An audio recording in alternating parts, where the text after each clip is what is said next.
Carton देख रहे हैं, ये 2 लोगों का राशन है इसके अंदर, और ये जो देख रहे हैं ये 5 लोगों का है। ये देख रहे हैं, ये मैं इसलिए दिखा रहा हूँ जिन लोगों ने अब तक रजिस्ट्रेशन नहीं कराई है करा लें।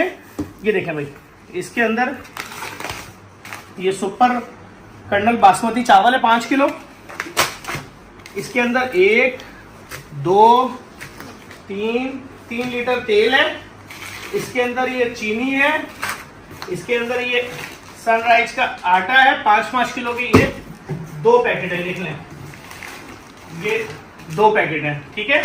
उसके अलावा 1 2 3 4 और ये 4 दालें हैं 4 किलो, और उसके अलावा नमक है। हर चीज मौजूद है। ये राशन आपके घर लियोपार्ड वाले पहुंचाएंगे, इससे अच्छी सर्विस नहीं हो सकती। मेरी फर्रुख अमीन साहब से बात हो गई है कि कराची में जो भी बचत बाजार लगाना चाह रहे हैं उनको हम 20% डिस्काउंट पे सामान दे देंगे। आटा अगर मार्केट में 1500 का तो उनको 1200 का मिल जाएगा। दाल अगर मार्केट में 300 की तो उनको 230-40 की मिल जाएगी, ताकि लोगों को सस्ता सामान दे। उसका ऐलान आज रात में करूंगा। जिन लोगों ने पहले रब्ता कर लिया था मैंने उनकी मीटिंग डायरेक्ट करा दी सनरी से, उनको सामान मिलना शुरू हो जाएगा। इस वीडियो को लाजमी शेयर कीजिएगा।